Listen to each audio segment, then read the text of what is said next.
hakuko na uhusiano wa moja kwa moja wa kupata UTI na kuwa na wapenzi wengi.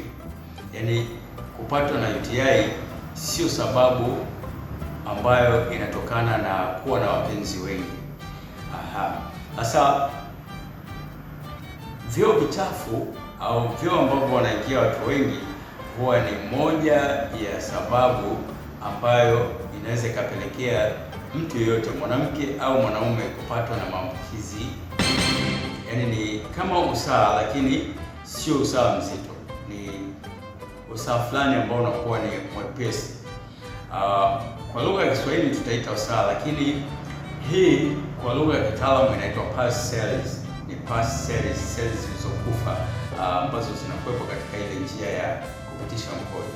Sasa discharge hii huwa inakuwa inakuja na kupotea.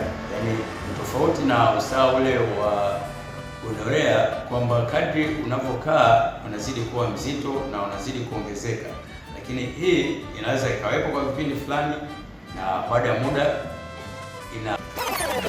Habari za wakati huu, mpenzi mtazamaji, na karibu katika channel yetu ya elimu na afya. Leo tutapata kujibu swali ambalo linaulizwa na watu wengi sana kuhusiana na maambukizi ya UTI kwa mwanaume. Je, mwanaume anaweza kupata UTI kupitia vyoo? Yaani mwanaume anaweza kupata maambukizi ya UTI kutokana na kujisaidia katika vyoo? Swali hili limekuwa ikiulizwa na watu wengi sana, na pengine kutokana na structure ya maumbile ya mwanaume au kutokana na jinsi au namna mwanaume anapokuwa anajisaidia haja ndogo, kwamba haendi direct akakaribia katika shimo lile la choo, lakini anawezaje kupata maambukizi? Ukweli ni kwamba mwanaume ana uwezo wa kupata maambukizi ya UTI kupitia vyoo, kama ambavyo kwa mwanamke anaweza akapata maambukizi ya UTI kupitia vyoo. Hivyo hivyo hata kwa mwanaume anaweza akapata maambukizi ya UTI kupitia vyoo. Sasa anapateje? Mechanism haiko clear.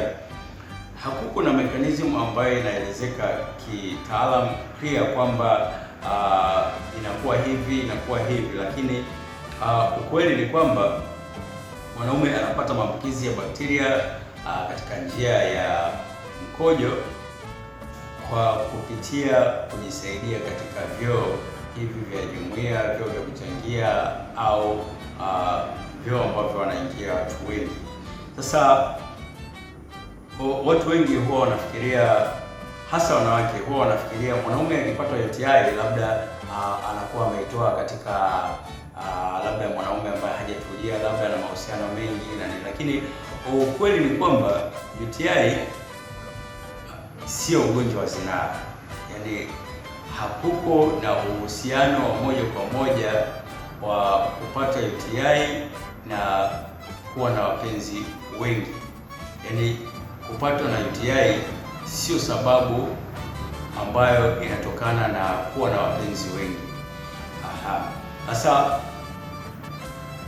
vyoo vichafu au vyoo ambavyo wanaingia watu wengi huwa ni moja ya sababu ambayo inaweza ikapelekea mtu yeyote, mwanamke au mwanaume, kupatwa na maambukizi ya UTI. Nikisema maambukizi ya UTI hapa namaanisha ni maambukizi ya bakteria katika njia ya mkojo. Hii ndio UTI, simaanishi mkojo mchafu. Watu wengi huchanganya kati ya mkojo mchafu na UTI.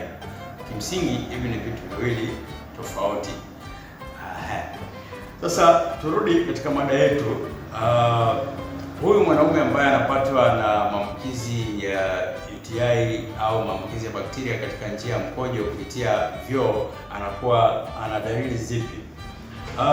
Mpenzi mtazamaji, dalili za UTI kwa mwanaume, hasa huyu ambaye anakuwa amepata maambukizi ya hawa bakteria kupitia vyoo, huwa ni kama ifuatavyo. Kwanza kabisa anakuwa anasikia dalili ya kama tekenya katika ile njia yake ya kupitisha mkojo, anakuwa kuna hali fulani kama inataka ielekee miwasho lakini sio miwasho, kama anasikia kuna vitu vinatembea lakini sio vitu physical ambavyo vinaweza vikaonekana, lakini ni kama hali fulani ya kutekenya hivi, ambavyo hii anaweza kaipata baada ya kuingia katika choo ambacho kina hiyo shida. Akiingia kafululiza labda mara 2 au mara 3 hivi, hiyo hali itaanza kumtokea, na baada ya muda anaweza akawa anapata discharge katika ile njia yake ya kupitisha mkojo. Na hii discharge huwa ni tofauti kidogo na ile ambayo inatokea mwanaume mwenye shida kama ya gonorrhea. Hii discharge ambayo anaipata kutokana na bakteria wa UTI au bakteria ambao wamepata kutoka kwenye choo kichafu, yenyewe huwa ni nyepesi, yaani ni kama usaha lakini sio usaha mzito, ni usaha fulani ambao unakuwa ni mwepesi. Kwa lugha ya Kiswahili tutaita usaha, lakini hii kwa lugha ya kitaalamu inaitwa pus cells. Ni pus cells, cells zilizokufa ambazo zinakuwepo katika ile njia ya kupitisha mkojo. Sasa discharge hii huwa inakuwa inakuja na kupotea, yaani tofauti na usaha ule wa gonorrhea, kwamba kadri unavyokaa unazidi kuwa mzito na unazidi kuongezeka, lakini hii inaweza ikawepo kwa vipindi fulani na baada ya muda inatoweka, au kama mtu akifululiza kwenda kukojoa, hii discharge inaweza ikapotea kabisa, alafu ikajitokeza tena labda kesho yake au baada ya muda fulani. Na discharge hii mara nyingi huwa haiongezeki, yaani kiwango ambacho umekuta leo, kesho inaweza ikapungua au kuongezeka kidogo, na muda inatoweka au itarudi tena. Hiyo ni dalili ya pili. Dalili ya tatu huwa ni kutaka kukojoa mara kwa mara, yaani mtu ambaye amepatwa na maambukizi haya bakteria katika njia ya mkojo kupitia vyoo, anakuwa kuna hali fulani ya kusikia kukojoa mara kwa mara, anakuwa nayo, yaani anataka awe anakojoa mara kwa mara, kwa sababu kadri anapokuwa anakojoa, ule mkojo unapokuwa unapita katika ile njia ya mkojo unakuwa kama una scratch hivi, kama unampongua hivi, kwa anasikia ile kama raha, kwa kila mara anasikia kwenda kukojoa. Lakini dalili nyingine ambapo kama katika hii hatua ya iliyopita hajapata matibabu, ataendelea kuonesha dalili sawa na mgonjwa mwingine wa UTI, iwe ni mwanaume au mwanamke, anakuwa anapatwa na maumivu ya kiuno, lakini pia anaweza akapatwa na homa, anapatwa maumivu ya kichwa, lakini pia anaweza akapatwa na maumivu ya maeneo ya kibofu cha mkojo, chini ya kitovu, lakini maeneo ya kibofu cha mkojo. Sasa hizi huwa ni dalili za moja kwa moja kabisa kwamba huyu mwanaume amepatwa na maambukizi ya bakteria